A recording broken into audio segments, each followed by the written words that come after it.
La ONCE va a dedicar el cuponazo del viernes 8 de marzo precisamente al Día Internacional de la Mujer.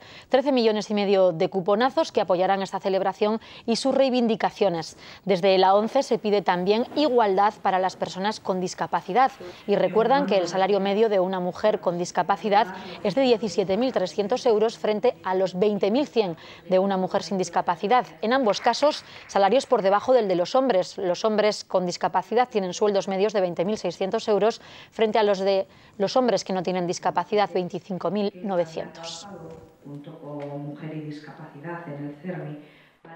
El cupón que hoy presentamos, que hace referencia a la lucha, al compromiso que en este caso nuestra organización tiene con la igualdad de las mujeres en relación a las situaciones de desigualdad y desventaja que hoy por hoy padecen en el siglo XXI y que, bueno, pues entendemos, o por lo menos así lo hacemos, este tipo de iniciativas es para poner nuestro pequeño granito de arena en la consecución del objetivo de una sociedad sin desigualdades.